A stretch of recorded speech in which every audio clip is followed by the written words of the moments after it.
Welcome to System Mastery, the critically acclaimed podcast as far as you know. I'm Jeff, and each week my co-host John and I dive deep into the bowels of the American nerd to find crazy RPGs and undigested Cheetos and bring them both to you.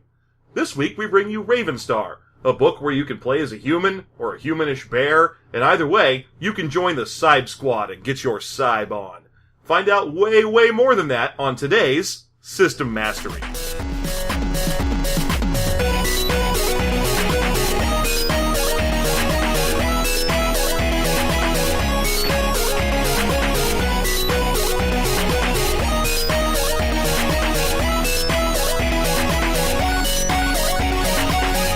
The whole thing reminds me of Second Life. Anyway, that whole art section in the back. Oh yeah, no, the 3D section that is very much, I found like a 1994 version of Poser. Well, this is from 1995, so if he found a 1-year-old copy of Poser, that would have been... that'd be fucking cutting edge. Very impressive for him, yeah. Yeah. Before the new license was even available. But yeah, the whole section back there is like hard calculated to turn you off from understanding what his world is supposed to look like. It's like, the whole concept of this book is, it's a grim and gritty planet where you live in New Chicago and you have to deal with the other races and fight the mafia and fight over resources. It's very much like I'm going for like a Western gangster cyberpunk setting. It's kind of like gritty space Shadowpunk or Shadowrun. But then you look at these 3D images in the back and it's like, what do you got? A mage casts a light spell, and it's a woman from Reboot holding her arms over her head as she stands majestically atop a featureless pink rectangle. It honestly just looks like he made all of the people out of balloon animals. Yeah. I mean, most of these are down to, like, a polygon every couple of inches. It's great. They're just big, smooth blobs. It's ridiculous, and some of them are very obviously pulled from something else, like the one he has of the eye that's supposed to show how cyber implantation works. You know he got that from a cover of like a 1990 copy of Heavy Metal. The whole thing is just ridiculous. It's funny because this is the only section of the book that has any art that looks anything like this. The rest of the art is like, what did I call it earlier? Toms of Planet Finland. It is the very gayest of art that isn't overtly that way. You're just like, if you go through enough of the pictures, you're like, this, you're really obsessed with like dudes with their shirts open and kind of thrusting their packages towards the viewer. There's a lot of unbuckled belts in this book. Yeah. There's not a lot of dong flapping about this way. No, it's very subtle. No, it's the beginning. It's an invitation. No, it's when you'd have that guy, especially the main bear guy, who's just like, Korcha. Hey, looks like you caught me when I was trying to get ready. Looks like I've got my pants already kind of off. Maybe I should go the rest of the way. Hey man, I was gonna rest for a little while before we got started. Maybe I can rest with you. Yeah. That guy who I've affectionately dubbed Captain Beef Dip. Oh yeah, Captain Beef Dip, the bear man, is probably the best character ever. He's certainly a wonderful bear, and we will recreate him later in the character creation section of this. So that's gonna be me. We'll have to pick someone for you while we do this. Yeah. Yeah, but I look forward to, he's a Korcha. A Korcha is his species, and his name is Captain Beef Dip. Oh, Captain Beef Dip. Captain Beef Dip has been to more than 3 pool parties at Puerto Vallarta. That's what he is. Okay, so he's a Korcha, and let's get out of the art and start talking about what we're looking at here. This is a copy of Ravenstar. And it's the 2nd edition, so you know it's better than the 1st edition. Judge your enemies by their will to survive. Which actually it just sounds like something someone would say right as you're playing a fighting game. Oh, you're yeah. like, I picked Ryu, and then we went to the start screen and it was like, judge your enemies by their will to survive. The Black Barn is filling up. Fight like Al Jolson. So, yeah, it absolutely is that. It's definitely one of the, or something he'd say after he's won. Go home and be a family man. Judge your enemies by their will to survive, says Sagat. Yeah. That sounds perfect. You're absolutely that's 100% a fighting game thing. Yeah, okay. And Ravenstar is a book that's set on a planet called Ravenstar that is really far away, but not in a useful capacity, because I don't think Earth is a big deal in this game anymore. No, we've gotten to the point where, like, alright, we're exploring the stars, we have somehow found magic, I think probably because we found elves. Well, I think I found magic on Ravenstar. That was a point in the intro. They were like, "Oh, we found some runes underground, and then people learned use the runes to discover magic, and now there's a college of magic." Except it says that, and then it goes on when it's describing the different races to be like, elves have always used magic. And you're like, okay then. All right. So the basic premise of this game is that it's cyberpunk, kind of cowboyish, near future but far future, on a distant planet, settlers type thing, and the races are the least inspired races I've seen in a while. Like, it's definitely a heartbreaker. It's a space heartbreaker. Yeah. The races, and here we go. I'll go through all 5 of them right now. Humans, elves, dwarves, cat guys, which I believe are called Assad, or ass-ads. Yeah, ass-ads. Ass-ads, and Korchas, which are the bears. And before you think, it's super furry, the game, just because it's got cats and bears in it, don't worry too much, because this is a little before the modern furry. It's not before my modern fury. My modern fury is enormous. But no, it's a little before the modern furry, so they look less berry and cat-y than you would expect them to. No, it definitely looks like a big human with animal features rather than a big animal. Yes, no mascot eyes in this. No, I mean, it's gonna be closer to your cat girl than an actual giant cat. Absolutely. And yeah. So, they do at least have some ability to get why there's elves and dwarves, which I appreciate.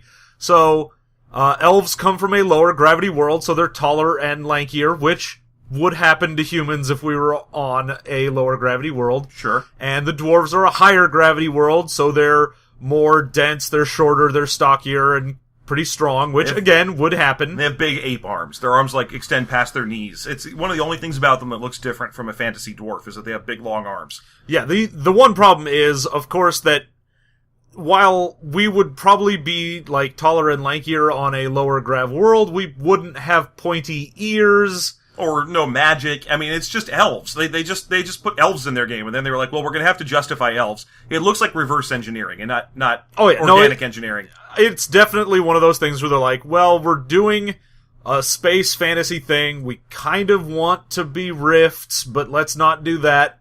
Instead, we'll be actual aliens instead of just shit on Earth. I felt like it was kind of like D&D with a ladle of 40k poured over it. Hot piping 40k. Yeah, they just got a little dip of that 40k, just drooled it onto the book, onto their D&D game, and it turned some of the races into animals. And they were like, yeah, good enough. Yeah.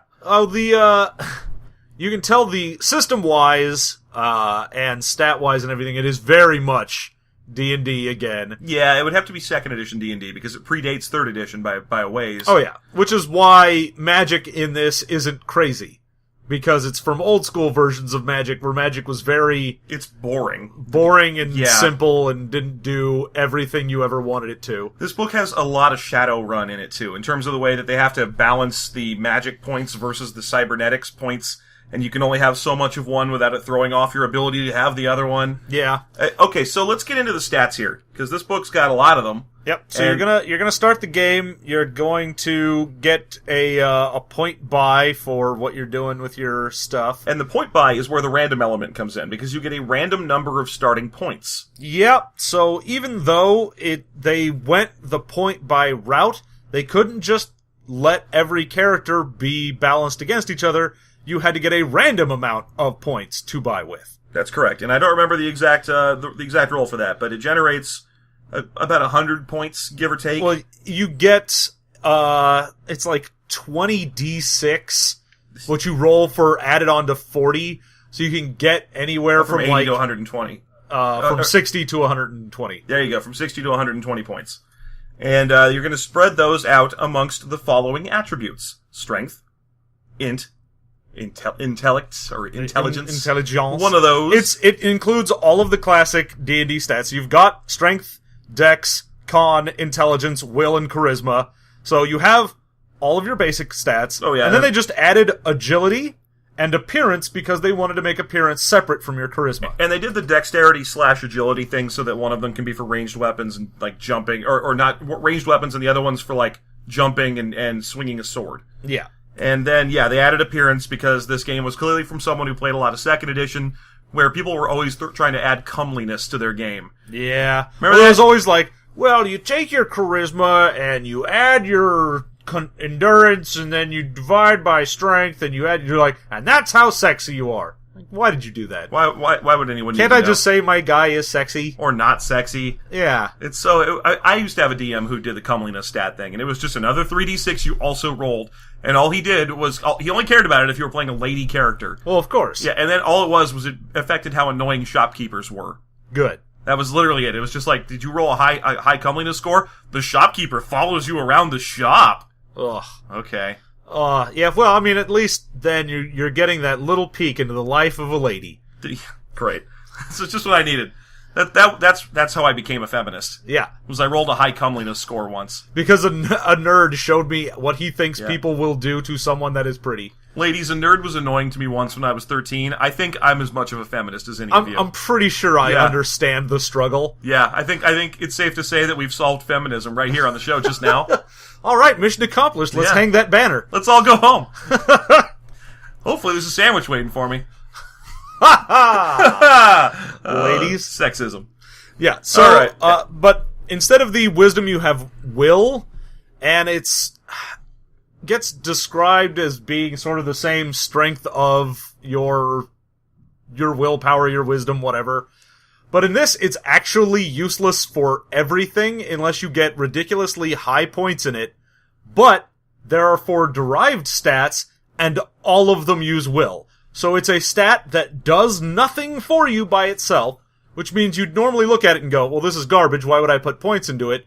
But every derived stat uses it. Yep. Great. Now, the derived stats are your humanity, which, this book uses humanity and humanness and so on a lot, which is weird for a game that's supposed to be about an equal amount of various types of alien races hanging out on a planet. And let's make a note of this. Even though there are elves and dwarves that are basically just tall and short humans that have been from high-grav and low-grav planets, they're not humans that got there first and have been living there for millennia or anything like that. No, these are actual aliens. Yeah, elves are aliens. They're not just tall, low-grav humans. So it's weird that you have to have a humanity stat to measure, and that's the thing that always bothers me. It's super anthropocentric. Yeah, exactly. It's anthropocentric, and it's annoying. And it doesn't need to be there. No, it doesn't. Yeah. Stupid humans. Heliocentrism is the worst. But it's just, it comes up in a lot of things. It comes up in Star Trek. That's like the worst part about Star Trek for me, is whenever Kirk's like, these aliens are so noble, they're almost human. It's like, oh, fuck you, man. They don't want to hear that. Maybe you're almost like them. Yeah, huh? You ever think of that, you dick? Yeah, Kirk, you asshole. Right. Okay. So humanity is the average of your will and constitution. And then you use that to determine your LFP, which is the amount of cybernetics that you can have, and also the total amount of magic that you can have. Yeah, so your LFP is your life focus points. Life focus points or something like that. And it's how much life energy you have. Mm-hmm. So you use that to either cast spells, so it's like your mana, or if you have cybernetic enhancements, it's how much life energy you have that you can trade away for cybernetics. Correct. And the LFP is 10 times your humanity. Or 5 times your humanity if you're a cat guy or a bear guy. Because you're not as human. Oh, yeah, I mean, theoretically, it's because it's a balance, and it's because those two have a bunch of stat bonuses. Oh, yeah, you're ridiculously stat-heavy if you get one of the animal guys. Right. But instead, it's just because you're not human. It's further from human, so you get less points, and you can't be as cybernetic or as magic-y. But that's okay, because you can just put on an exosuit and blast away with cool guns. Yeah, the coolest guns. The best guns. Captain Beef Dip does not settle for crappy guns.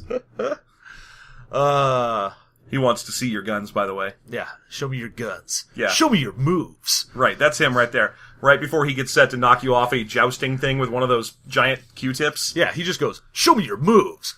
Judge your enemies by their will to survive. And then after that, we're gonna go to a foam party. I'm Captain Beef Dip. Okay, alright. Oh, by the way, I wanted to talk briefly about the picture of the human, the generic stock human. Oh, generic stock human? Yeah. What about him? He has a head. He sort of does. That's about 10% of the size that a human head should be. It's like they drew a normal G.I. Joe guy body with a big old paunch. I mean, look at that paunch. Yeah, no, he's wide. He's wide, and he's packing what appears to be a sharpened loaf of sourdough bread instead of junk. Because again, this book's pretty Tom's of Planet Finland. But it's like they forgot to deal with that when they got up to the head. They just put on a head from somewhere else because it's way too small. Yeah. Like his shoulders are way bigger than his head. It's amusing. Which, let me say, I will at least give them one thing. Credit where it's due. At least the human society isn't just glossed over as humans are in space and they're humans. Anyway, let's get to the aliens. Humans are the most adaptable. No, it's just, what distinguishes humans if you have to give a blurb like, I'm an alien reading about humans? Oh, they're a corporate society. They worry about capitalism, and they're all about getting that dollar.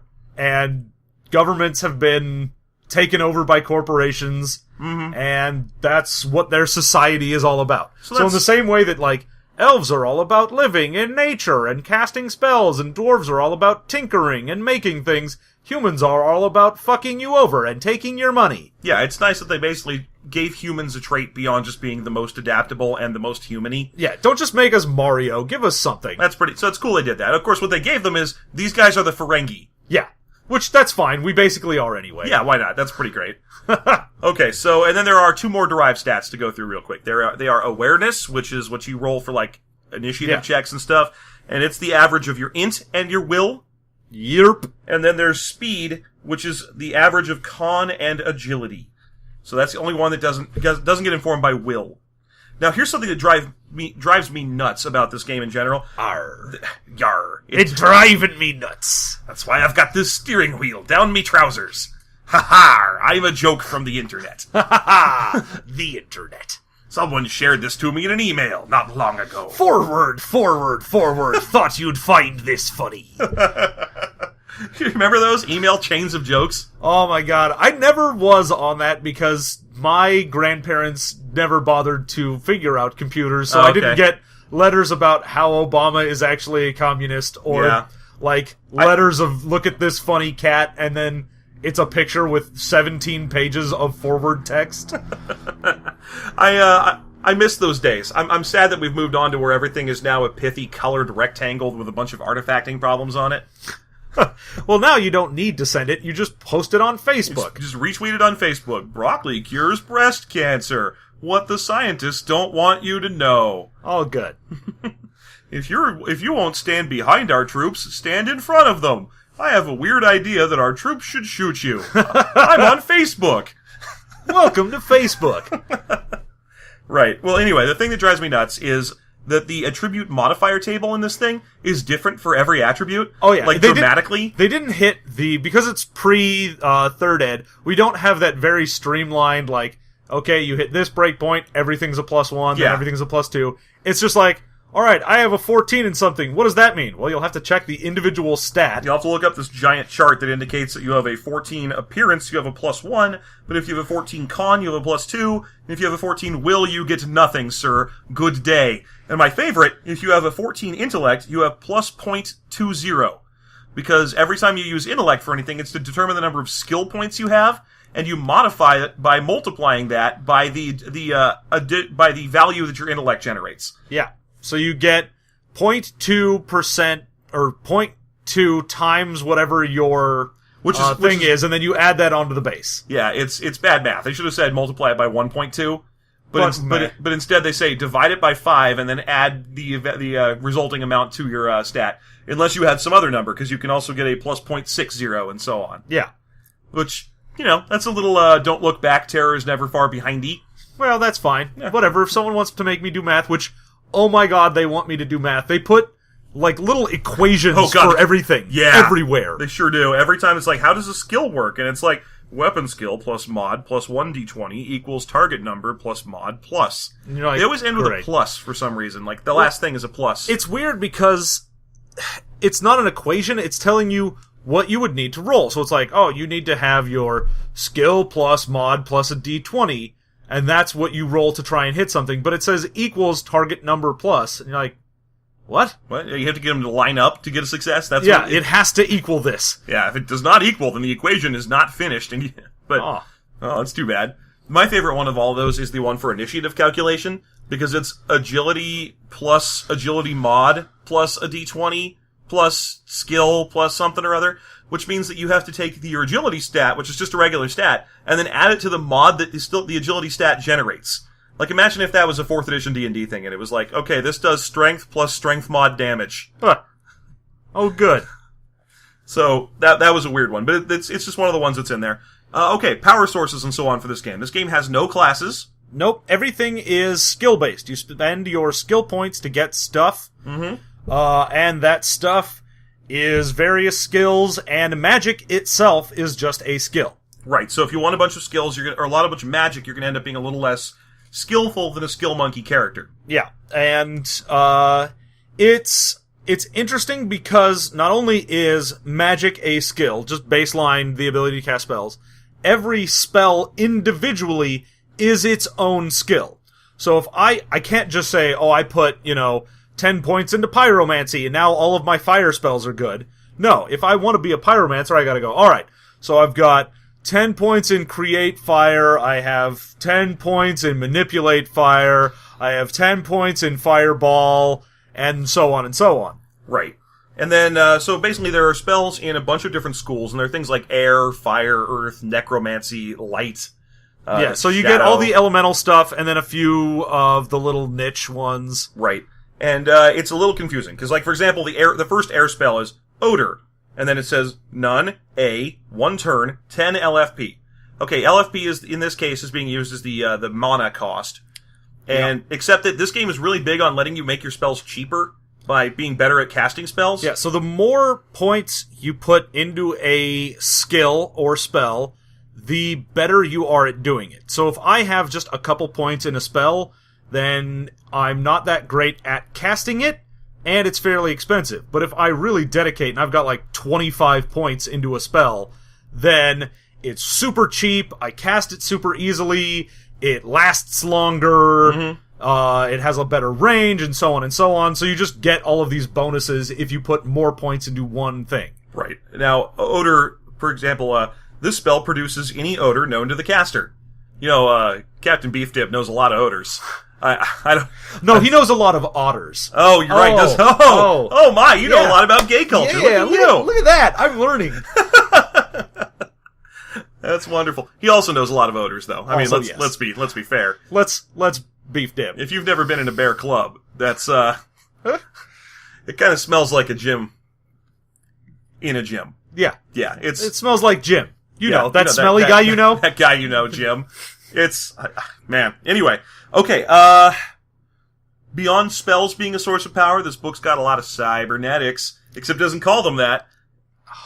God damn it. I hate it so much. Oh, why don't you say what it is? Let's say I wanted to join a cybernetics unit of some kind. Like, I wanted to get together with a bunch of fellas and do some cybernetics with them. It's just me and some guys getting together, putting our cybernetics... Nothing gay. Just, some guys enjoying cybernetics together. Yeah, in the woods to charge your cybernetics energy crystals. Yeah, what would you call that? What would that be? Why, that would be the Cybed Squad. Oh, the Cybed Squad? That's Cybed Squad. Okay, so it's probably supposed to be Cybed Squad? No, it's Cybed. I don't give a fuck what anyone says. It is Cybe. It's Cybed. Cybed. So you have to join the Cybed Squad. Okay, this happens a couple times throughout the book. They knock one letter off or add an extra letter to try and get you to we're futuristic now. And they also have a couple of things where they obviously borrow from Shadowrun. So, for example, I like the monoblade sword that you can get in this, because perhaps you're familiar with Shadowrun, or when Shadowrun borrowed it from, I think, one of the William Gibson novels. Yeah. The concept of a monofilament weapon, which is something that's one molecule thick, so it's very, very, very sharp. Yeah, when you have that monomolecular blade... Monomolecular, or monofilament blade. However, this is just a monoblade. Oh, it's a sword with one blade. Oh my god. The technology of the future. It's like a knife with one blade, guys. Oh my god, that means the other side of this sword is dull. Congratulations, that's what you've done. That's what a lot of swords are. That's what a katana is, and that's what nerds are always faffing on about.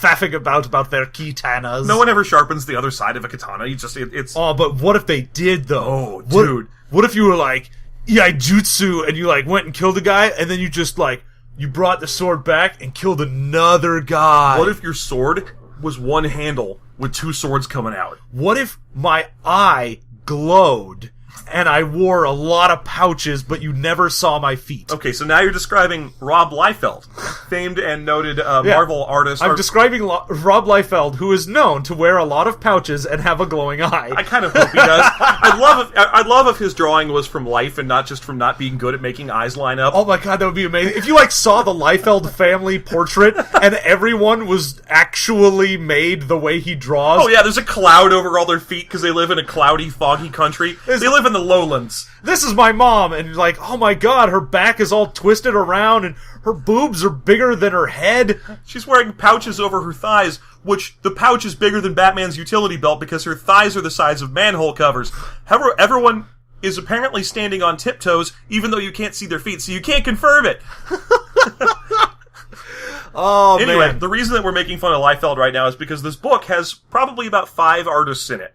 One of them gave us the wonderful Reboot-style CGI images, and he did that again in a non-color section where he just drew a bunch of big bubbly guns. Yay, bubble guns. Literally, the section in this book about guns looks almost exactly like the test work for the Super Soaker design.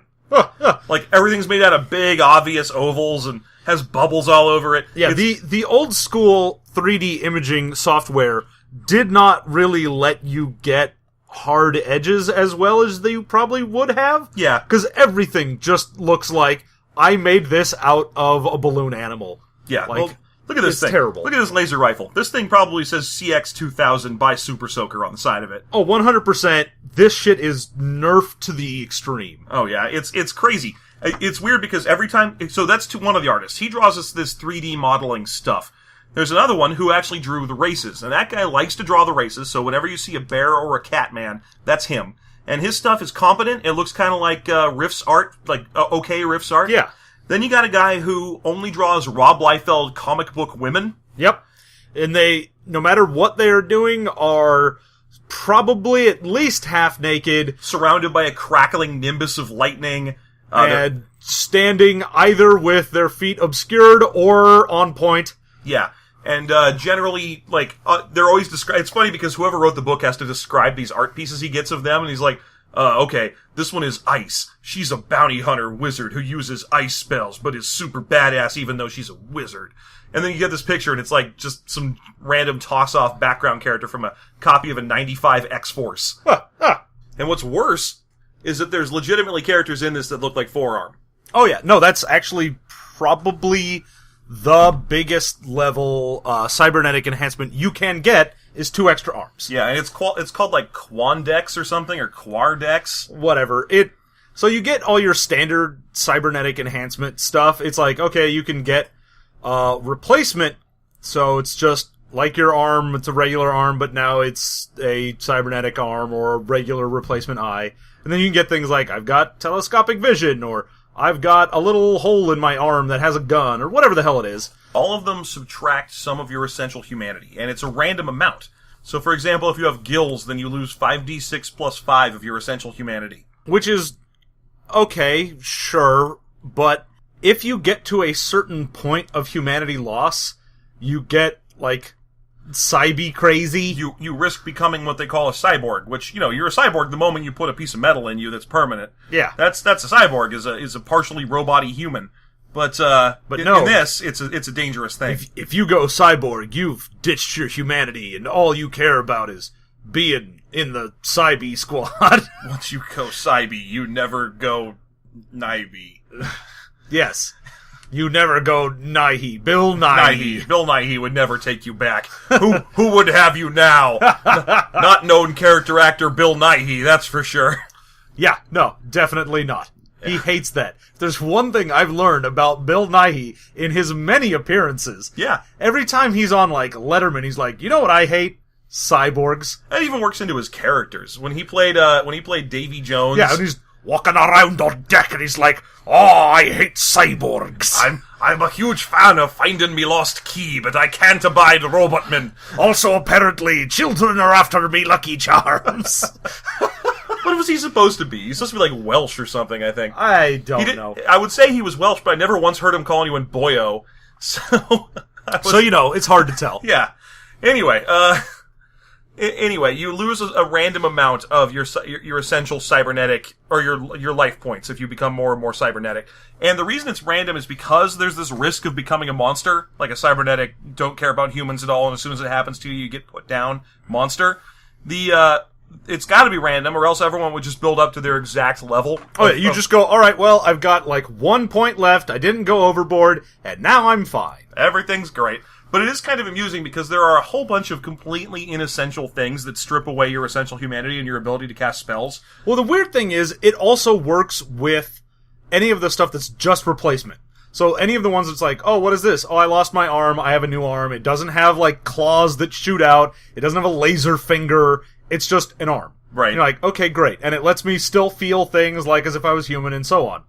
Okay, great. And then if you lose a leg and an eye or whatever, you're in some explosion, and you get all of that replaced, and you just happen to roll really high randomly, you're like, I'm a regular normal guy that happens to have cybernetic limbs, but brarg!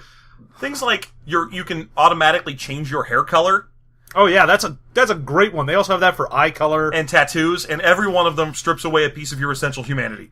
You could go crazy and become a cyborg because you thought it'd be neat to have changing tattoos. Well, it's true, because anyone who dyes their hair or has tattoos has lost a part of their essential humanity. That's why they're not allowed to work at SeaWorld. I think everyone knows that. Yeah, I mean, I remember back in my day, when I was a kid, we believed in American values. That's correct. We believed in an America that was pure and had some integrity. You didn't have tattoos. You believed that skin should be pure and unblemished and white. And facial hair began with the mustache and ended with the better mustache.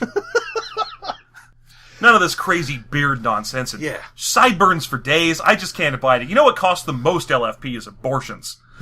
Am I right? You get an abortion and it's like 10d10 plus 10. That strips your humanity away. Yeah. Also being a woman. Yeah, that's the worst. You start with less to begin with. All right. Okay, that's enough of that segue of weird... Okay, now here's a funny thing for me. There's this whole section on cybernetics and joining the Cybed squad and what have you.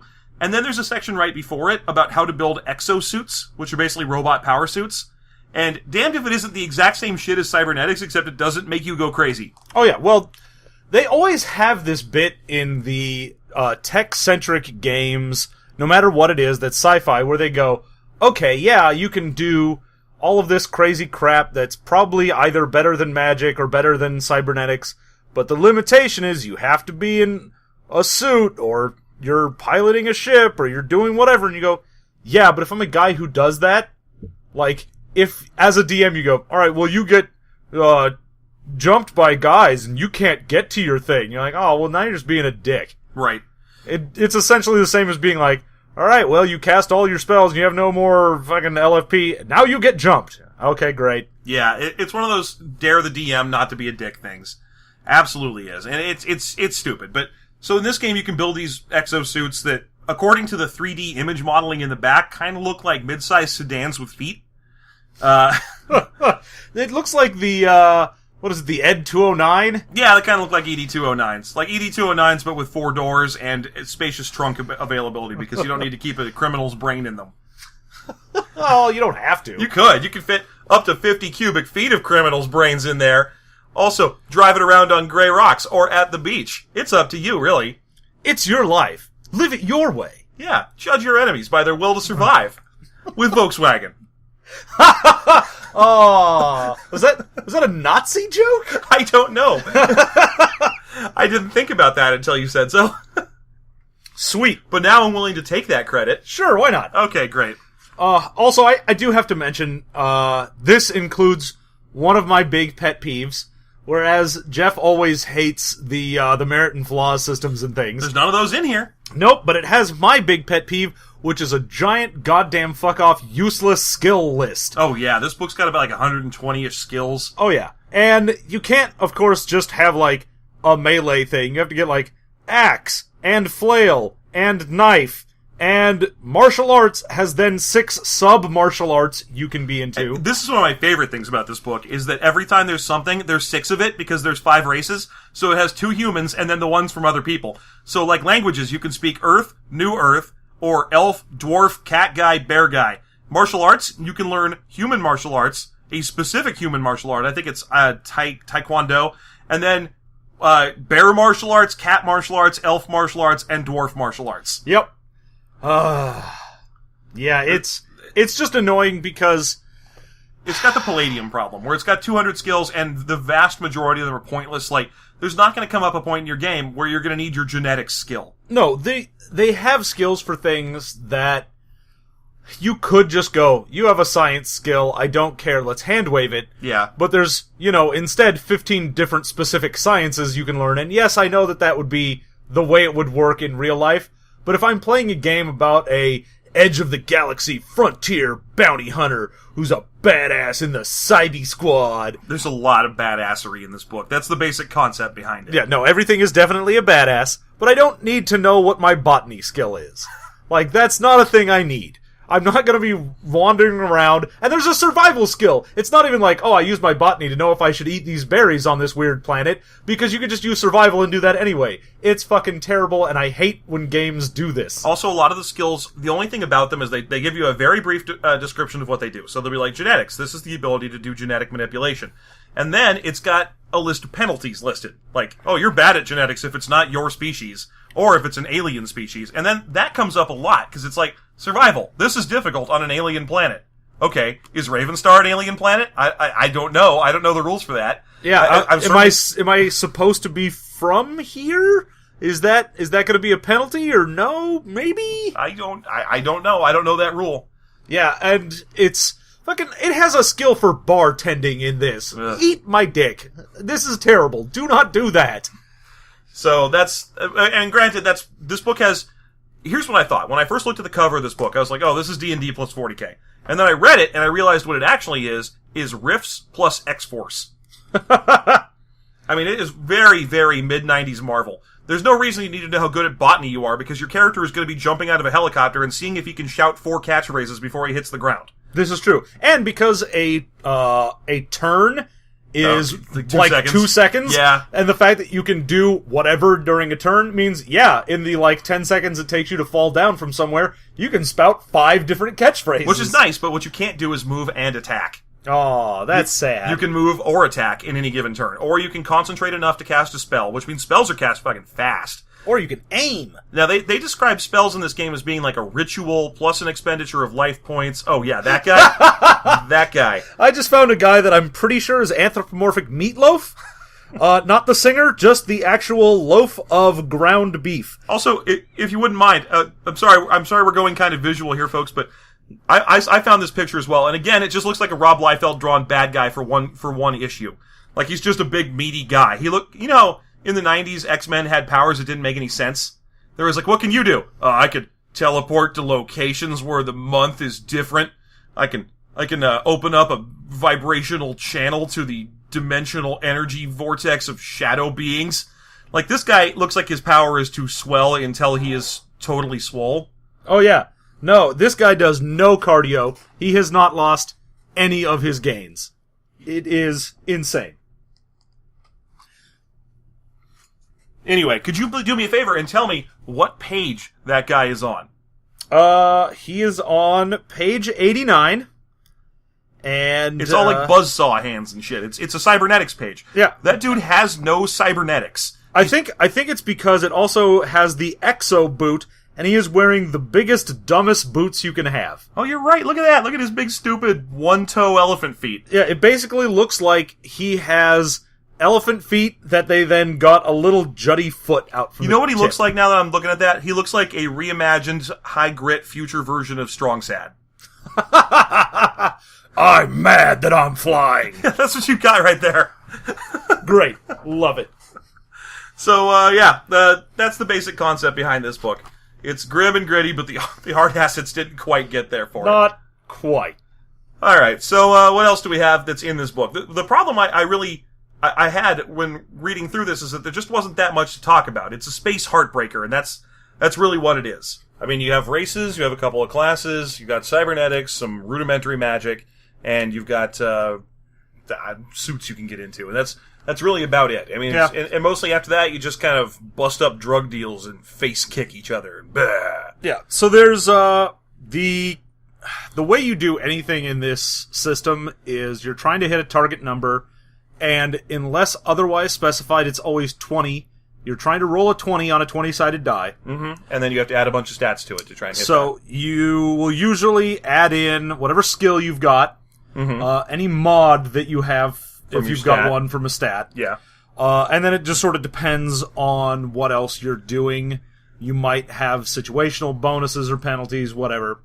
But that's basically it, which makes the beginning of the game, you almost have to specialize real heavily in whatever you're going to do. Yeah. Because trying to roll a 20, if you're like, oh, I dabbled and I've got like 4 points in whatever skill, you're like, great, you're never going to do this.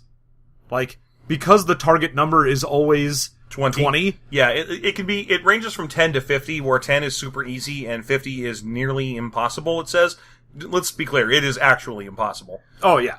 Like, so the maximum you can get your stat to, or your, yeah, here's why it's nearly impossible. Because the maximum you can get a skill to is 25, and the maximum stat can be is 20, which means you can get up to about plus 28. So you roll a d20, you can get up to about a 48. Yeah. It's real sad. I don't know why they decided to go that high. I don't know. They say in the beginning of the book, basically just always make it 20 unless you have a reason not to. Yeah. And even then, maybe you'd go down to like 10 or up to 30, but Right. if you went above 30, you're just saying to your players, no, you're not doing this. Right. So it's weird, but it's interesting because that's also the difficulty to hit somebody and the difficulty to block somebody trying to hit you. It's modified by dodge. If you have a high agility, enough to get an agility modifier, then that is added to the difficulty to hit you. That's what dodge does. So, like, if you have a 17 agility, which gives you a dodge of 2, because your mod is 2, then the difficulty for someone to hit you is they are trying to beat a 22 on a die. Yep. Meanwhile, you can also try to block things. That's an active defense. You can choose to make a passive and an active defense by saying, alright, I'll try and block this. I will roll against a difficulty of 20 to block. Yeah. The weird thing is you also get the crits and fumbles, so rolling a 20 or rolling a 1 gives you a crit or a fumble. And then there's a chart for what happens if you do a crit or a fumble. Oh yeah, there's a big old crits and fumbles chart. I thought that was some good reading. Yeah, so if I'm making an attack and I crit and then I roll again to see what happens, if I roll a 1 through 4, it does nothing. So 1 through 4 on a crit, nothing happens, normal damage, and it goes up to things like, oh, you got him in the leg, he is at half movement. Okay, great. Or you punched him in the larynx, he loses speech, make a save roll or become unconscious. Wow, alright. All the way up to 20, head struck, make save roll, or die. Yeah, and this is one of those problems where this is something that is going to affect the players worse than it's ever going to affect the monsters. The longer you play your character, the more likely you are to eventually roll that 1 and have to do a fumble chart and see what horrible thing you do to yourself or to someone standing near you. Where monsters... Which includes a critical hit on a friend, Yeah. which you then go to the critical hit chart, and you might just, again, roll a make save roll or die, which is 17 through 20 on the crit table. So you might just go, alright, I rolled a 1, and then a 20, and then a 16, and now you die. There's a universal problem with letting monsters interact with the crit and fumble system along with players, which is that they only need to get lucky once, where players need to basically stay median lucky all the way through the life of that character. Mm-hmm. So that's always something you run into when you see these old crit and fumble charts. I did think it was kind of fun, though. This book's also got charts for rolling how tall and fat you are. It's one of my favorite things in this book is how much do you weigh, modified by plus 10 pounds if you're a dwarf, plus 30 pounds if you're a cat, and that's it. They forgot to put in the weight modification for playing as an 8-foot bear man. I guess they're just all willowy. They're just like giant Iggy Pops. Yeah, that's it. Yeah. You go to touch them, and you realize it's all fur, they're not actually huge. It's just a pair of eyes and some sneakers. Yeah, that's how Bugs Bunny takes care of things in Ravenstar. And then you get the martial arts is wonderful in this because it's not just, oh, you're able to do an unarmed strike. Oh, goodness, no. You have a whole bunch of, like, arm locks and throws and Hadoukens and shit that you can do if you have martial arts. And it all depends on the skill level you've got and which martial art you're in. Yeah, at first when I started reading through the crazy huge martial arts section, I thought it was going to be one of those put 2 cards on the table and flip them over and reveal them type things. But really, it's more like pick the one strike that does 66 damage and ignore all the ones that do 1d6 plus 2. Well, yeah, because it's like, oh, you can do a strike. Well, what do the different strikes do? Well, you can do a spin punch that's a d6, a Kanshu, which is 2d6, a power strike for 2d6 plus 2, or a dragon fist for 3d6, and any armor is half of its damage resistance. You're like, well, considering none of these take an extra action to do, I guess I'll just Shoryuken forever. Forward, down, forward, punch, over and over and over again. It's a bit of an old school problem. Palladium made that exact same mistake. Oh yeah, as soon as you go, well, you could punch a guy for a d4, or kick him for a d6, these are both treated the exact same way in the system. You're like, well, I guess I'll always be kicking. Yeah, I'll just be kicker, the kicking kicker. Kickington. Yes. Kickington, the Earl of Cheese Dudes. Oh, no, wait, or was that Doodley Cheesington or something? I don't know, who cares? Alright, moving right back to this. Yeah, and you get, in addition to everything else you've got in your combat, you have damage reduction. Oh yeah, you've got your NBA. You've got your NBA, and depending on how good the NBA is, you will take less damage, and that is your natural body armor. Mm-hmm. And that's derived from your stats. So depending on how much con you've got, you'll get more NBA. Something like that. And it can only drop to a minimum of 1, so you always take 1 damage. The life track in this game is shenanigans. The life track is White Wolf got expanded upon, but it's way more punishing. It's like White Wolf. It's like a bar chart where the XY axis is White Wolf and the AB axis is Shadowrun. Huh. Because it's got the Shadowrun severe to critical damage modifier chart, and then it's also got the White Wolf fill-in boxes based on the number, or on your penalty chart thing. It's called your LFP, and it literally looks like a battery testing guide or something. It looks, and so basically, like when you're lightly wounded, you have an L4 type wound, and then if you get another wound in there, it's an L5. Then you go to a serious wound, which is an S1, and if you have an S1, then you're a -2 to hit. And anytime you take any penalty, so there's like 12 different tracks in here, and each track has like 6 different damage boxes. Yeah. So once you fill that in, as soon as you get through the first 6, so if you are anything but uninjured, the second you drop down to injured at all, you have to start making saves to see if you stay conscious. Yeah. And, as soon as you hit F, and F, which is fatal type wounds, is about 3/4 of the box. And the F ones, you have to see if you maintain consciousness and see if you die. Right. So you have to do both of them. Right. So basically, if anyone hits you with anything, you start struggling to remain conscious for most of the rest of the fight. Yeah, and it's weird because it's not, oh, I've taken some damage, and then once I get past that, then I start seeing if I'm going to pass out. It's either I'm perfectly okay, or I pass out. And you're like, what? You're just fine, and then someone goes, hey, dink, and then you're like, ah, and you just fall over. There you go. That's what, I don't know. It's very 90s. There's some good things about this. It's simple-ish. I mean, I want to say it's simple because there's a core mechanic to it, but the core mechanic seems to kind of be squidgely and it keeps changing from thing to thing. Well, you've got only D20s and D6s are the only things you use in the game. Yeah. So, they have, in the magic system, all your damaging spells have the same progression of damage, so they only go up to 3d6. Right. So you never have the, like, this one is better at damage than this one. It's just sort of what flavor do you want. Which is good, yeah. It has some decent streamlining to the old D&D mentality of things. Yeah, it has some good ideas. It just still suffers from being an early 90s game, which means it's got a bunch of crap that does not need to be in there. A ton of charts that don't make any sense connected to other charts, and all the stats do different things instead of doing one simple thing. It looks like they had some ideas that would later go on to become 3rd edition D&D.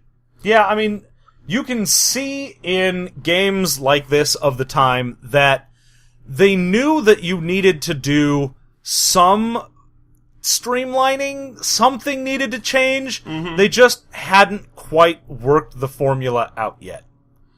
Yeah, it's weird. Anyway, you want to get to your favorite and least favorite? Yeah, sure. All right, let's get it on with it. John, what would you say is your favorite thing about Ravenstar?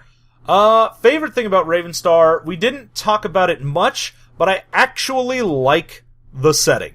The setting is fine. It's, it's almost like Firefly-esque. You've got this Western frontiers type thing. That There's a lot of gangster stuff mixed into it. Well, a lot, like Chicago gangster stuff. Well, you are in New Chicago. Right. But the whole thing is very much about you are trying to live a hard scrabble life out on the frontier. It adds the tech and magic in there. It's got that almost kitchen sink type thing that Rifts does, but it doesn't go as crazy with it, which is really one of the things holding it back, in my opinion, is it didn't go crazy enough. Not quite crazy enough. That's absolutely right. But the setting is fine. Mm-hmm. Like, you're out on the rim of the galaxy, you've gotta rely on your wits and your gun to get by. And I'm like, okay, your setting is fine. Ravenstar as a world is fine. I don't have a problem. I'm okay with it. I'm even okay with its funny races. Yeah, no, that's fine. Yeah. Okay, so your favorite thing in the book? Let's see. I'm going to say my favorite thing in the book is the variety of cybernetic upgrades you can purchase. I thought they were kind of fun and interesting. You can build yourself with 4 arms, which a lot of the models in the book do. You can get like axes that can come out of you and buzzsaws, and that's fun. I've always been a fan of the fun cybernetic list building. I'm not especially enamored of the whole you will lose your humanity on a random chance, but I like the idea of building a cool cybernetic guy with gills and ever-shifting tattoos and 4 huge arms and big weird feet. Yeah, I think if you got rid of the whole you cyber freak out and just become a killer if you accidentally roll too high. Just made it a maximum. Like, you're done cyberneticking at this point. Yeah, it's okay, you've run out of points. Yeah. If you do anything more, then you'll go crazy. Right. Like, at that point, sure. That would be fine. As it stands, you spend every day making a death save to make sure you don't go insane and kill your friends. But otherwise, I'm a fan of that. Yeah. Sure, why not? What would you say is your least favorite thing about Ravenstar? The worst thing in this book to me, I already mentioned it, the skills. I hate anything that has pointless levels of skills. Skills that needlessly go into subcategories of skills that you would then have to spend points within subcategories for things. Unless you are giving me enough points that I could do something with that system, it ends up being... especially in here, where, because of the target numbers, you have to have specialized really heavily in a skill. I'm not going to know anything about anything except for the, 4 skills that I picked. Yeah. And if I'm a mage, then I don't know dick about anything. Like, you just cast 4 spells. Yeah, I cast my spells. That's all I do. If anyone's like, hey, do you even know how to tie your shoes? You go, no, I do not know how to do anything. Right. You're like, maybe you picked, drive. You've got the drive skill and spells. And then someone comes up to you and you're like, well, what do you do, mage? And you're like, I'm a good driver. Definitely good driver. I'm a good driver. I can cast light spell. I'll give it one thing about the skills I thought was actually pretty well done, and it's a little sidebar thing. If you have a skill, and then you take a similar skill, like if you pilot air car, which is the thing, that air car and air bike are things in this. Woo. If you pilot air car, and you have a skill in air car of 15, and you want to pick up air bike, it says similar skills or skills in the same tree. If you would like to learn another one, you can start them at your current skill value of your current skill minus 5. So instead of having to start at air bike all over, you can say, well, I'm already pretty good at air car, and now I'm all right at air bike. So however, it doesn't tell you exactly what that means, which means it's always up to the GM whether he thinks, is botany close enough to genetics, or do I need to do something else with that? Genetics I'm going to put down as one of the things in here that would have been my least favorite, because it says, genetics. You have a working knowledge of genetics. You're bad at it if it's an alien, but you know a lot about genetics and can do genetic testing and experimentation. And then it says, all genetic experimentation and testing is banned. Also, anyone who succeeds at genetic experimentation and testing will create someone who will turn into a gross mutant during their adolescence. Hooray! Why is this skill? Oh, here's a skill where you can make shitty monsters that don't do anything. Also, that's not how mutation works. I mean, I know that this book is just X-Force on another planet, but real mutation is you're born shitty. You don't become awesome when you're 13. Yeah. Okay, so your least favorite thing in the book then? I'm going to go back to the well about how I don't like this book's treatment of humanity as a factor. There are 5 alien races in this book, or humans are one of them. So I guess there's 4 alien races in this book, and there's one chart for hair color. Your bear is very likely to be blonde. Well, yeah, you're gonna get a big blonde bear. Yeah, even among Earth bears, that's not very common. And I'm not talking about bears. I'm talking about bears. Yeah, like Kodiaks. Yeah, like Kodiaks and polar bears. The polar bears aren't blonde. Their hair is see-through. It drove me nuts that this book was like, dwarves and humans weigh the same, and all the races have the same chance to be left-handed, and all the races have the same chance to have dirt brown hair. It's like, why did you have 5 races from literally 5 alien planets if you were just going to treat them this Star Trek-y? Well, the problem is, in the descriptions, they want to give some differentiation, but then they're like, wait a minute, this is the 90s, we've got to have a chart for everything. Yeah, but then they just crapped out a chart. We only have room for one chart, so you can't have a chart for what a Korcha's hair color is. Yeah, we can't have 5 different charts for hair color. That's going overboard. Right, so I'm going to say I don't really like it when books are about transhumanism and aliens and so on, and then they keep using humanity as a stat. Yeah, that's kind of annoying. It's just annoying. It's not like it's breaking the game or anything. It's not like you couldn't change humanity in the book to, essential life or key or something like that and be done with it. It's just silly that it's that way at all. Would you recommend or would you play Raven Star? I don't think I would want to. It's essentially just a weird sci-fi game that doesn't bring anything unique to the table, is the biggest issue I have with it. It's not that the system is bad, it's that it's sort of generic enough that you wouldn't want to play this over something else. I could see, Ravenstar being a planet you go to in a different game. Yeah, there's stuff in here that might be worth stealing for a different game. Yeah, I think the idea of the setting, like I said, was good. It's just the system itself is nothing I would care about. Yeah, no, I agree with that. So yeah. So my own answer is no, the system doesn't really wow me. It's very 90s. I've played enough 90s games in my life. I don't need more.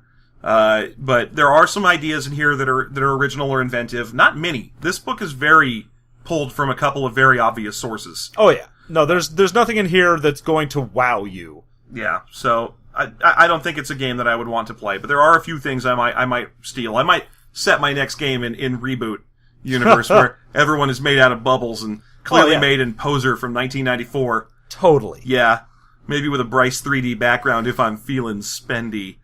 Ooh. Yeah, but no dirt on anything because I don't understand how texture maps work. I mean, come on, guys, it's the 90s. All right, so there you go. That's the basics of Raven Star. Now let's do some cleanup stuff. First of all, we put out a brand new podcast a couple days ago, and I didn't really advertise it anywhere but Twitter. So let's talk about it, and then we'll advertise it some more in the next couple of days. Yep. So we have started doing. You may have heard before. We've done some movie review things. We've decided, screw it. We're just going to actually do those now as a regular-ish thing. Neither of us have jobs. What else are we going to do? Alright, so now we're also making Movie Mastery, which is our new podcast where we watch terrible movies entirely based on viewer recommendations. Yep, if you've got something that you want to force us to watch because you listen to us and you hate us just so much... All you can tell is that we're funnier when we're angry, and you're right. That's the right time to send us horrible movies.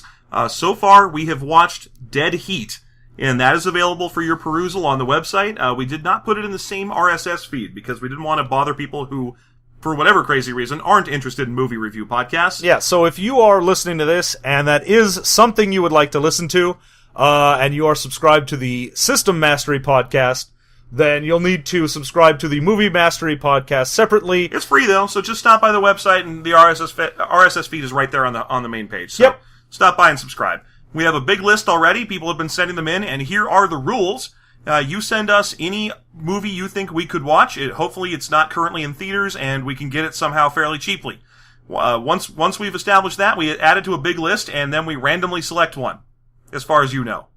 Yeah. It's probably random. Probably random. Yeah, it's actually random. We randomly select one, and then we watch it that day. But the way we do it, because we like to break things down, is we watch the trailer first, and then discuss our findings. Yep. Discuss what we think will be included in the movie, what we expect to get out of it, and then we return to you with our findings. Yep. And so we watched Dead Heat, which was real something, wasn't it? That was certainly some Piscopo. That was the most Piscopo I've ever seen. Certainly. And he's not even in like a third of the movie. There's a point where he just disappears. And yeah, he's just like, all right, guys, bye. I thought he just went upstairs like in the beginning of Happy Days. All right, so beyond that, we also have a whole new show that we're doing that's a bonus episode for folks who listen to regular System Mastery. Yeah, you can find our Patreon on our front page at systemmasterypodcast.com. Or just search for System Mastery at Patreon. And if you are a donor at all, even at a $1 level, we have an entirely new set of bonus podcast features coming out. We've got... We've won so far. The way that they work is that we're going to make characters in the books that we review, just to kind of put our money where our mouths are. So that means that today, right after we finish talking about this, we're going to make Ravenstar characters. Yeah, if you want to see Captain Beef Dip come to life. Yep, and whatever you end up making. Yeah, and my guy. Your guy, something. We'll figure out something for you. Captain Beef Dip sang to me. It sang the song of your people. He looked up to me from the page and said, "Build me, and I will be yours." And who could resist that with his belt all unbuckled and flopping out there? I know, right? He's just ready to rumble. I don't know if he wants to get dancing or get fighting. It's a little of both. What's the difference, right? Uh-huh. Captain Beef Dip. Anyway, so each time we're going to make the characters that we describe during the course of that episode. So you'll get to learn a little bit more about how the game engine works, and you'll get to hear us struggling to actually use these rules we generally just dump on. Yep. So there you go. So that makes, like 5 podcasts we're making? 7, 25 different new podcasts every month? We are incapable of leaving this microphone. No, we just live here now. This is what we are. Yep, this is my life now. Mouthpieces for this horrible complex.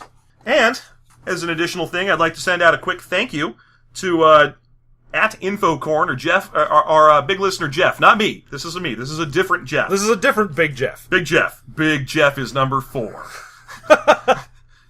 So that's stuck in my head because that's a Sesame Street song called, I think it's just called The Number 4, and the last line of it is, "Big Jeff is number 4. And I've just sang that since I was a little kid. And anyway, we wanted to thank Jeff at Infocorn on Twitter for being nice enough to send us, I want to say, just a ridiculous treasure trove of books here. Big ol' stack of shenanigans. Yeah, it's amazing. We're thanks so much for all of this. It's a big gift. We hadn't seen a donation of books come in a while, but I know we have a few more coming.